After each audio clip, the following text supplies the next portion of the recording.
get ready for the best damn speculation, unauthorized speculation. Let's go.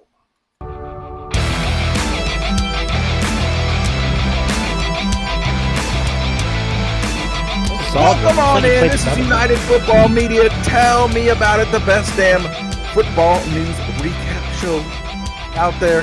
Welcome, one and all football fans, but most importantly, United Football Media football fans.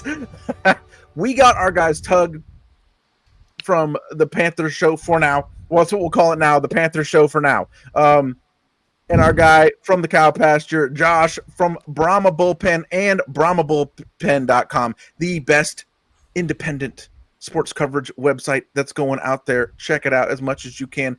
Check out his sponsors too. Just a one click, and it's very helpful to our guy Josh over there. Big news last week.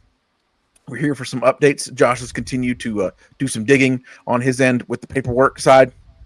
He got his results in. Got this big news article posted on brahmabullpen.com. And we got Tugboat back in here. We didn't get to get your guys' analysis on the news that came out last week, because it came out later in the week. As we record this, I'm sure something insane. Bill Belichick will be announced as the new head coach of the Tulsa Roughnecks tomorrow. Something crazy, quarter owner of the league. Something, whatever is going to happen. His girlfriend's going to be the general manager. It's going to be great. I'm sure that's what's going to happen as soon as I get done editing this video, as what happens every week. In short, not to recap last week's episode 100%. We're going to relocate 2 markets for sure. One of them has already been announced as Columbus. Investigating moving 4 markets, possibly. Wanting to expand to 10 within 2 years and 16 by 2032. He wants to stick to small stadiums, 20,000 to 25,000 max. Underserved markets, usually either with no NFL team directly in the city, hopefully even the state sometimes. And he wants to get the players living in, or at least partially in, the markets that they serve as soon as possible. That's the basic rundown right off the bat.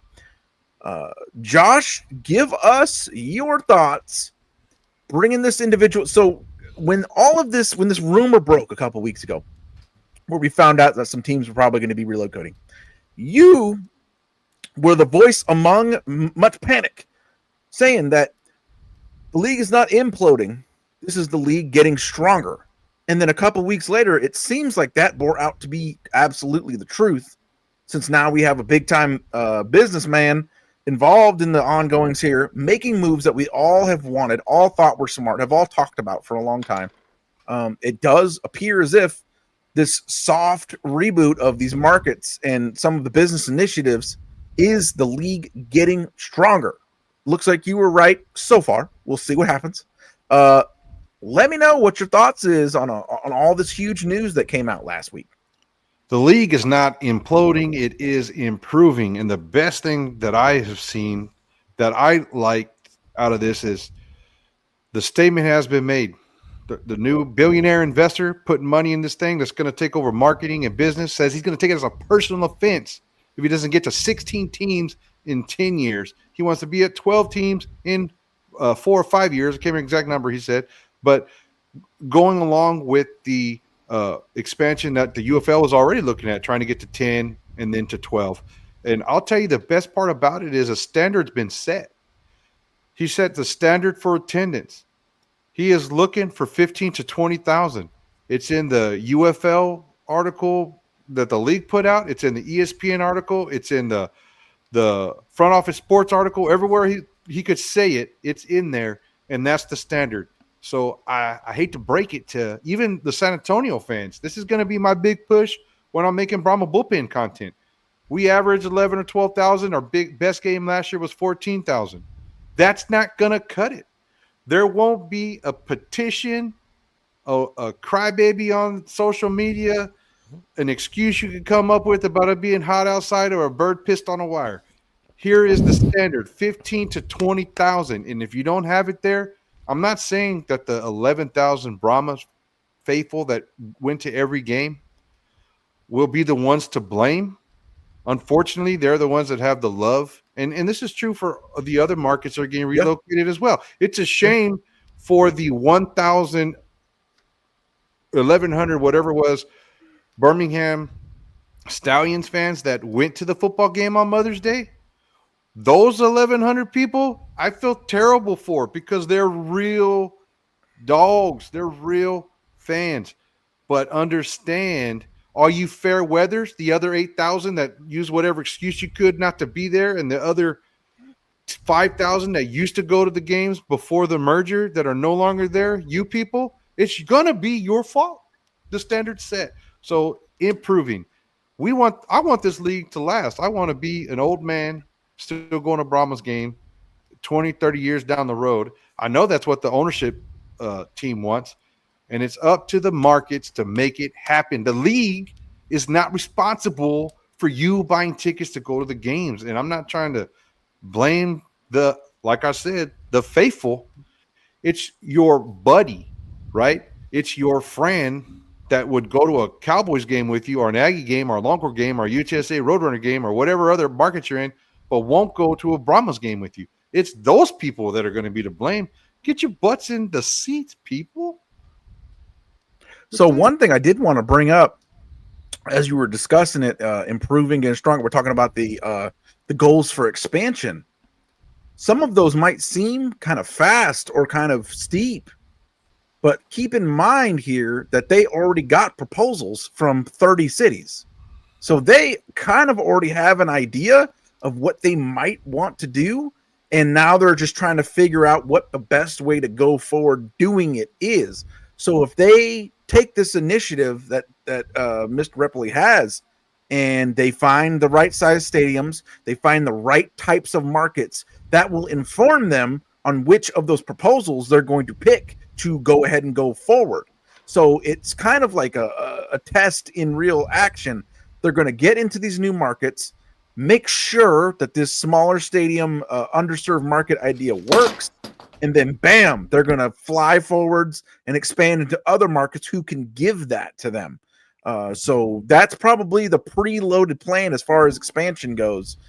Testing out this idea, this theory he has, and then using that to inform the decisions that they make on who they pick from the 30 cities that submitted proposals. Josh, you look like you had something else. Yeah, I just wanted to make a point. So there's an article on bullpen.com. We might talk about it here in a minute. But one thing, the ideology we use to try to figure out these relocation positions in cities and where they're going, understand they said they got 30 proposals. I'm going to go out on a limb and say a lot of those proposals didn't come from cities and government and economic places. We got the Columbus going to the historic Crew Stadium. There is an empty soccer stadium because the Columbus Crew built a new one. That stadium submitted that proposal, or that ownership group that owns that stadium. So I know we like to think about cities and what they're doing to attract the UFL, but understand there's probably privately owned venues that reached out to the UFL, and I think that's the case in Columbus. I think that the stadium or the ownership group of that stadium said, hey, man, we got an empty stadium. Our soccer team built a new one. Let's make a little side cash. And understand that could happen at every location. So like the Boise location, which we talked about, that I went out on a limb and said not happening, that was confirmed by the owner of the stadium and the city. So that's why I was willing to say I think Boise's out unless there's another viable stadium that's privately owned. That was both entities, the government and stadium owner, whereas some of the other places we've reached out to and done some research that said they didn't have any information or no proposals. That was just local government. That wasn't the stadium. So now what I've been working on since that article was published, reaching out to stadiums, but they're far less responsive. They are not. There's no federal laws that require them to answer my phone call or email. But we're still trying. I'll tell you, it's a private entity. They can just tell you to get bent. There's no, they don't there's even no have to say requirement that. of a. They can just not answer. Yeah. Tug, as a guy who is a fan and a host of a show of a team that might be in the crosshairs here, that might be in danger. Strangely, not really so much because of lack of support. I think the UFL is just had it with monkeying around with Ford Field, because those were USFL's buddies, not the new league's buddies. And every single year we talk about shenanigans between between Ford Field and the league. So what do you think of the new initiatives coming up? What do you like? What stands out to you? What do you think of this Columbus market coming out? I've seen a lot of positive feedback online. A lot of these people are super pumped about this. I am pumped for them. Columbus is a huge city. I believe it's the biggest city in Ohio. Ohio's a football crazy state, kind of underrated in that way. And it's nice and centrally located. Great looking venue. I love this stadium for spring football. I love this market coming in. The market and the other initiatives. What are your thoughts there, Tug? Yeah, so all the excuse me, as far as Columbus goes, all the math is really math in there. You pointed out a bunch of the big stuff. It has been a goal of the league to have private owners for a whole long time, right? FedEx for Fred. Well, what was the FedEx guy's name who passed away? God rest his soul. FedEx Fred. Hell yeah. FedEx Fred. Okay, there you go. I think most of us were looking at this. At that guy as, independent owner number one. I'm very, very glad that Repoli is coming on in, and these billionaires don't make these decisions lightly either. A few of the things that he said makes it almost sound like it's a little bit of a pet project, a little bit. Obviously, he's got many, many other business ventures and whatnot, but having them in does seem it exudes confidence within the league. That's what I'll say, right? That a businessman like that was able to look at the league and said, yes, there is value here. Going through your questions here as far as, so I view this as good news. What I wanted was expansion. We didn't really do what we needed this past season to have that really be a conversation. 10 teams, I think, is great. Is a great milestone to get to within the next few years. And it's even setting a goal for 2032, right? 7 years from now also really exudes confidence. As far as teams that have gone, we were gloom and doom all through here, last episode that I was on, right? Not last week, but the week before that when I was on. I spent half the episode just staring off into nothing, right? That 1,000-yard stare, exactly. Just playing it while the Titanic sank, man. And that's really what it felt like at that time. Obviously, nobody had like super concrete information at that time. We still really don't, other than there will be a team, or I believe they confirmed 2 teams that will be moving. You put a gun to my head and ask me, I would not have said that was Michigan going to be one of them, but I do understand kind of the throwing the entire league out when you can make very, very good cases for 2 of the teams to be transferred, and then a third team, you could make a solid, the Birmingham Stallions, you could make a solid argument for that team to be moved as well. Even before you saw the responses from the Birmingham Stallions fans online and just how mollycoddled they have gotten over a few years, and then to not show up, it is some of the most like unearned arrogance ever. But it is what it is. Real quick, I'll go back to you. I'm just gonna say, if you're introducing 2 new markets, and they're out of the 4 that we thought might be moving, I'm not gonna give those new markets the sucky teams. So, man, that's another. That would be my thought. That's another really good conversation. I'm going to introduce 2 new markets, and I have to pick from those 4. I'm probably going to give them the Panthers and the Stallions. So they are. And if we're talking about averages, right? Yeah. Like you can anticipate the Stallions and the Panthers moving to, as long as they're given a decent city, like kind of boosting those numbers for the USFL. That's a really, really good point as well. But again, I do feel like that's throwing the baby out with the bathwater. Like something need to be changed. And I mean, do you need to? I mean, especially when it could have been such an easy change to just not gone Ford Field for the third. Yeah, it is what it is. Well, that's the other thing. Yeah, Eastern Michigan. We should bring out our man Mike Bell on Twitter has been in contact with the Eastern Michigan people, and they said they haven't been contacted by the UFL. They making it seem like they would be happy to host the Panthers. So maybe it's not necessarily over. I'm just saying, if you're going to introduce 2 new markets, bring one of the most exciting player in the league along with you, and then bam, you're off and running. You had something there, Josh. What's up? It's true. It's okay. It's only a 3-hour drive, a little over 200 miles from Detroit to Columbus, Ohio. Yep. So, and I'll just throw it out there. I go, as everyone knows, talk about all the time. I go to a lot of Aggie games. I go to a lot of Cowboys games. It is a 4.5-hour drive, depending on traffic, to go to a Cowboys game. And I drive 3 hours every home game, literally for as long as I can remember, since 2003, I think, going to Aggie games. Mm-hmm. So it is not out of the realm of crazy fandom. I'm saying I'm not average. I'm not an average fan or whatever, but I would say that the real ones will make that drive. So, I mean, if you're a Michigan fan, if you're a Michigan Panthers fan from day one, OG, you wouldn't drive 3 hours south to go to the game. Not everyone. I don't think that. And also you got to realize Texas Midwestern folk, they look at driving just a little bit differently, right? Coastal folks like myself, if it's more than 2 hours, I'm looking at plane tickets. But like, I'm up and down on. It's a good point. I did not know that they were that close. What that says to me is a great rivalry, right? Like teams that don't have to, teams no matter where you play, your fans will not have to travel that far, and especially for if you're a Michigan fan, okay, you got 5 home games there. Like you can kind of pick and choose through there, but then you can also pick a 6th game or 7th game, right? If that's a USF or no, a 6th game, excuse me, if that's a USFL divisional champion or divisional rival, right? To go on down to Columbus. I don't know. So that's been the point that's been raised as well. Is like, hey, you put this team in Columbus, you keep the team in Michigan, bam, automatic, fantastic, heated rivalry within driving distance. That's also been a point that people have brought up about bringing the Panthers, and it's a salient one. Like I said, and who else would be interesting? Their tug. Say the Panthers find a home, they figure it out, and the Stallions get moved to Columbus. Now you already have the built-in history between those two teams having a rivalry, and then you have a Columbus and Michigan thing added in. Why are we that would be good business? Why are we so anti-Michigan move? They didn't even average the minimum amount of attendance. It's not like they're talking about. Yeah, but it wasn't bad. It wasn't terrible. We're the only team that increased. Only Memphis. Single team that increased like year to year, and it was like a 40% increase. And we went to the playoffs.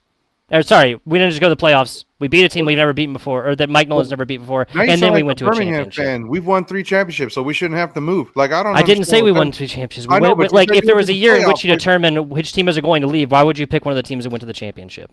Well, they picked a team that won 3 championships. So I mean, why wouldn't they pick a team that just went to it? I don't know. What did they do? What did they do? They had good TV markets. That's it. That's all. Whatever. Oh no, sorry. I can't denounce that they did well the past few years, but I'm also against the way they won the USFL, so that carries over. I don't. That wasn't the same thing. They didn't play those teams, or half of those teams. I just think that both fan bases, should have had more people in the seats. It's true. It's true. Yeah, I don't hate it. I just don't think that Michigan was that bad. I mean, I don't like putting the Michigan support in the same category as the Houston support, the Memphis support, and the Birmingham support. Because those were just straight embarrassing on a week-to-week basis. And then, several multiples of embarrassing on the Stallions because they were the most dominant team in professional sports. The Stallions Mother's Day, the Memphis rain out, it was 2.5 hours, but still like 1,100 people is absolutely pathetic. And then just Houston all. Like, between attendance, between There's a lot. I could talk about that all day long. And I'm not saying CJ shouldn't be a coach for any other reason. It's content. I wonder how that'll go. I wonder how that whole thing works. Like, who decides that? Is it all of them? Is it everybody in ownership? Is it who makes those decisions? Who gets to be the coaches? And who? That's going to be Russ and Daryl. They're going to do football while Rapo's going to be doing marketing. But yeah, so the football decisions are staying with the football guys. So. If a new businessman comes in and well, that's my point though. CJ is great content. A little bit less stable than the others. They might take a look at CJ Johnson. If we did it just on football, I think he'd be one of the first on the chopping block. But, bro, how many of these mic'd up situations did you see this past? Just me personally being shared, like you tweeted. From 2 years, the whole time. Exactly. But I feel like they definitely leaned more into it. And he was on camera, live on games, and then also like the snippets that you see afterwards of just like little recordings. Doing silly stuff. Dude, and just these CJ-isms, man. Him railing out that tight end. Dude, who put you in the game? Yeah, it's just certain, like, I don't know. You gotta know that you're being mic'd up, and the things that you're gonna say at least sound what's fun silly. is we can just talk about Houston bad as we want, like for as long as we want, because nobody's gonna be in the comments because Houston like nobody. Did they even get a petition started in Houston? No, exactly. It wasn't even that level of resistance. Man. Pressing on to other matters. Last week, Tug, in your absence, we still did your idea for a show segment, picking teams that we thought were going to break through to be first timers in the college football playoff. Mm-hmm. I went with South Carolina and the U. Josh went with who'd you go with again? You said Baylor Miami? Bears. I went with the Baylor Bears. Baylor Bears and Texas Tech because they have Money. the highest payroll in the Big 12. Yep. Gotta say it every time. We're gonna make it through the whole entire to the next UFL season. Saying it every week. So who do you? If yours is in South Carolina as well, then go ahead and say it and go ahead and give the reasons. But if it's somebody else, go ahead.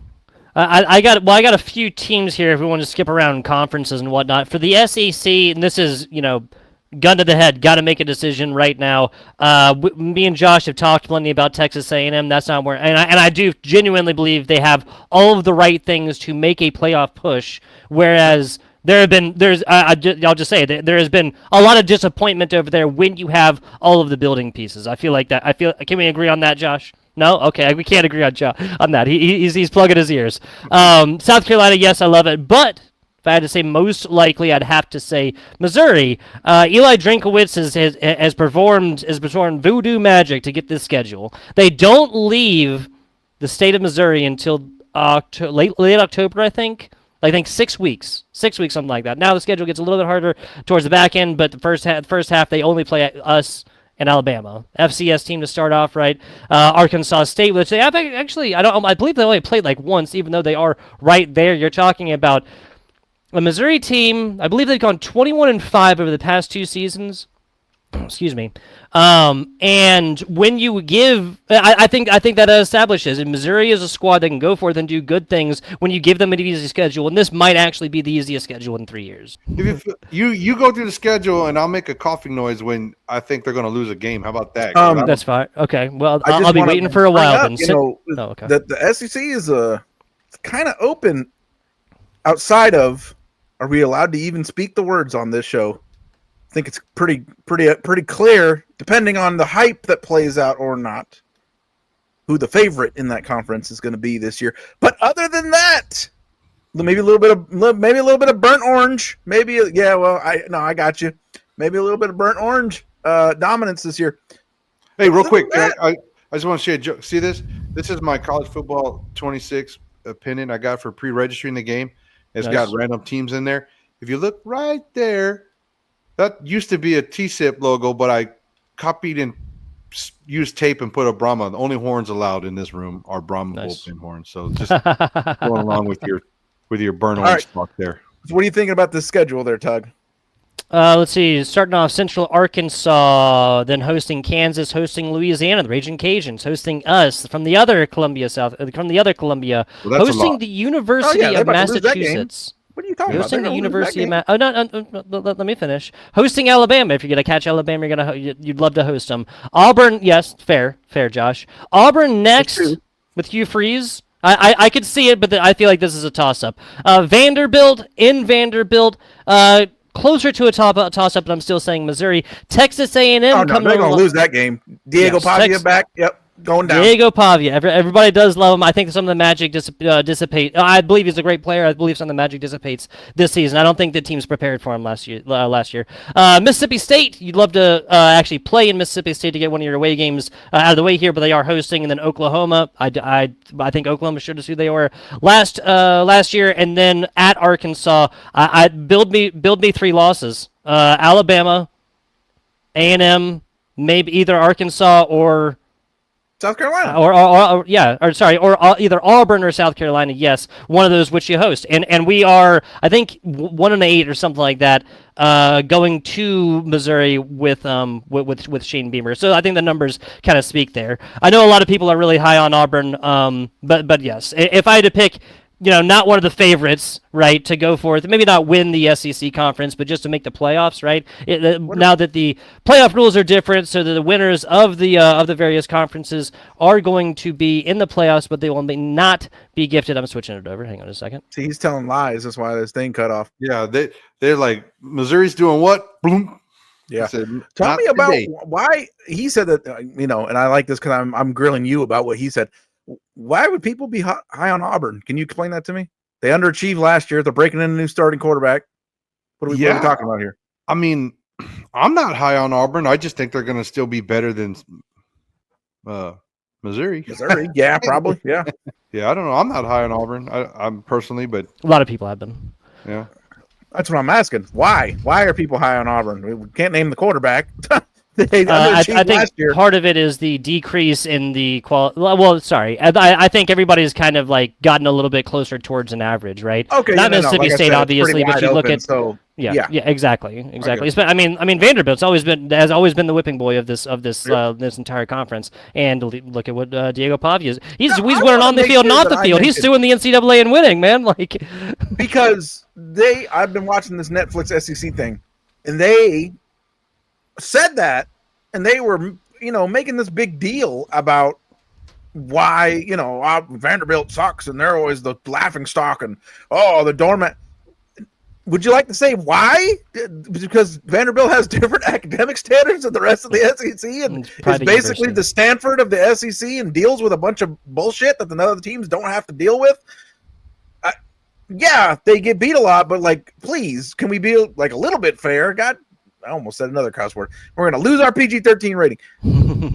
I just want to be fair and mention that because they just, for some reason, randomly decided not to in that Netflix SEC things. They were just like, yeah, because Vanderbilt sucks. I'm like, hey, there's reasons. There's things going on there. At least Vanderbilt has a reason for it. Mississippi State is just does not. Like, speaking of things that suck, what the hell is going on up there with Micah Parsons and Jerry Jones and this whole situation there, Josh? Let me tell you. I'll give you the Cliff Note version. Jerry and Micah went to a bar back before the last season. Sounds like a joke. No, seriously. I'm getting this from the actual Dallas Cowboys owned and operated media personnel, right? So they go to this bar. If you go to Dallas Cowboys YouTube channel, they have the whole interview on there. So they go to this bar and they sit down over a drink and they hash out an idea. I'm going to pay you this and you're going to do this. Paper napkin deal, which Jerry Jones is known for. He's done it with many star players in the past, including Michael Irvin and Emmitt Smith, right? So now you go through the season. Micah does what he's supposed to do. Jerry's fixing to honor his deal. Jerry says, okay, let's get this deal done. Micah says, well, go talk to my agent. And Jerry's like, well, we already got a deal. What do I need to talk to your agent? The big thing that happened was Myles Garrett getting his contract. The cost of edge rushers went up, right? So now the agent who gets paid 3%, and this is why it makes all sense to me, the agent who gets paid 3% say, hey, well, wait a minute. If you agreed to play for 35, but I can get you 40, that's 3% more on $5 million that I get. So let me talk to Jerry. Well, Jerry's like, I'm not talking to you. I'm talking to Micah. I'm a billionaire. I own the Cowboys. I already had a deal. I don't need to talk to you. Well, now then Micah comes out and says, no, you need to talk to my agent. Obviously, they need to go through agents and all that. Yep. But realistically, Jerry's hiring Micah, not the agent, right? So now you got this back and forth, and then you got Jerry talking smack on socials and on interviews. Micah releases a statement, I'm out. I'm not playing for the Cowboys. There's an article today, Blogging the Boys.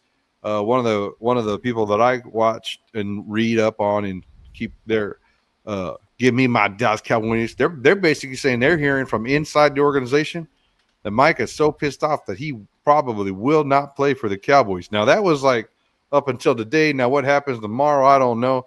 But could you imagine if these two, one billionaire and one millionaire, get into a pissing contest?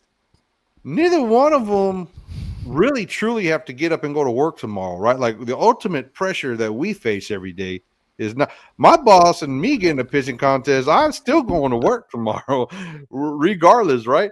So I'm just saying, like, it's going to be interesting to see what happens. I do not expect to see Micah in any preseason game or any on the field activities. And what's going to happen is, even if he does play, when he starts losing game checks, he's going to be behind. He's going to be slow. He's probably going to get injured real quick. Even if he does play without the contract he wants, what is his motivation? Like, sure, he's playing for $20 million, but he's still going to be a disgruntled employee, right? He's still going to – I'm supposed to be paying him 30 or 35, whatever million, not 20. And so, yeah, it's crazy. I'll tell you how important Micah is. There's no way the Cowboys have a good playoff run without him. It's the edge rusher is that important. And if there's some metrics out there on Cowboys winning percentage with Micah on the field and off the field that are like astronomical. Like they're like literally they're a totally different team when Micah's on the field, according to like winning percentage and pressures on QB and those metrics that everyone's looking, those analytics that they're looking at right now. So they need him, but I don't think he's going to be there because unless someone kowtows to the other and says, I'm sorry. So as somebody who's dug in over there and is our resident Cowboys fan, one of the few that I, will associate with, I limit it to keeping only like 3 or 4 of them in my life. One of them passed, died as he lived. God bless you, Francis. So now you get to step in. As a resident, now I keep a lot of them in my orbit because I like to text them and make fun of them when bad things happen to the Cowboys, which happens on a regular basis. A lot of text. That's why you got to get the unlimited rate just for that. What do you think is going to happen, and what would you like to happen? Do you think he's going to show up late? Would you prefer, to me? And I don't know. The NBA is just so much more aggressive about this. I'm looking at offers, man. I actually posted on X last week. The Colts, Chargers, Commanders, Raiders, and Rams are the teams that are the most going by the salary cap. Their projected salary cap room over the next 3 seasons is what I put the filter on Sport Track to be able to handle trading for him and giving him a $40 million deal. He's playing for the Cowboys. He's playing for the Cowboys. He's going to get his money. He's going to play for Cowboys. Jerry doesn't lose things that he wants. Jerry doesn't give up shiny things that he wants. No one's going to outbid him. The only thing that will stop Micah from playing for the Cowboys will be Micah having a moral high ground or principle that refuses to let him play. But even then, they always say every man's got his price. Yeah. So I really do think he's going to not participate in camp. Probably won't see him much in practice.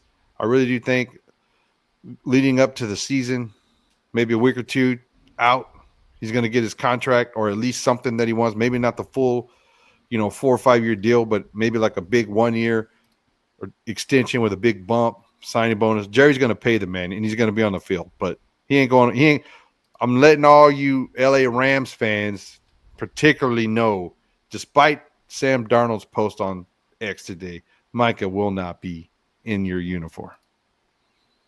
I don't know, man. Especially if the Rams are drafting a quarterback soon. The Colts are drafting a quarterback soon. I don't know, man. That's tempting to me to hit them up with a Godfather offer. Some first round pick skis, especially down the road. If you're angling for Arch, hey, that's a good tank name. Angling for Arch. Angling for Arch. There you go. Especially if you got something like that going on. I don't know. I'd kick the tire. So what do you want to happen? Would you prefer that they trade him for a ton of first round picks, or do you want him back in uniform happy? Pay the man. Get his butt on the field. Pay the man. We need him. Pay the man. We're trying to win right now. I'm not saying we're gonna. But, the Cowboys deal is it's our year, right? But I'm not saying that. I'm not going out on that limb. It's nothing particular. It's nothing special for this season. Every year is the Cowboys year. Pay the man. Get his butt on the field. I want to see Micah Parsons with a big old fat bank account, with a contract, with Jerry Jones sitting up in the box, smoking a cigar and watching the Cowboys win some football games. That's what I want. Tug is an outside observer. What are your thoughts on the situation? Let's see. Initial reactions that I love to see: defensive players in general, and specifically edge rushers, getting a lot of attention, getting a lot of love, having this leg to stand on to make these negotiations. Now, I'm definitely in the middle as far as the whole In a perfect world, an owner like Jerry Jones could sit down with a grown man like Micah Parsons, put a number down on a piece of paper, and those two men could agree on that, and they go forth, play a season of football, or play more than a season of football, or whatever, right? But that's not the world we live in, unfortunately, right? We live in the world of contracts and lawsuits and torts and agents and everything else like that, and you can't be surprised when an agent makes his living based on percentages, who was not privy to that conversation, then has an issue with it, and I wouldn't be surprised at some point starts saying, hey, using a little bit of legalese, being like, hey, Micah, this is in our contract that you have to do X, Y, Z, right? So you can't be surprised that Micah then turns around and it's not official and everything else like that. But like you said, outside looking in, I think this spells good things for college players, which is really where my focus and interest is at, who are defensive players who are going to be trying to make it into the league and knowing that they're going to have, just the simple fact that this is happening is allowing these players to have more of a room to negotiate with NFL teams when they get up there. Or even better, UFL teams. Love it. Well, something that doesn't need to be negotiated because we're all sitting here on fat contracts is the United Football Media. Tell me about it. Being back next week and every week covering UFL news, covering the hottest stuff in NFL news, covering college football storylines. We're creeping up more and more. Hey, I mentioned to you guys last week that Trey Lance getting in there with the quarterback rebuilder, Jim Harbaugh, and the guy was slinging it. Happy for him. Loved it. We will be back and better than ever next week. The best damn football recap show going today. Thank you for the 800 views last week. We're going to keep on bringing the fire. This is United Football Media. Tell me about it.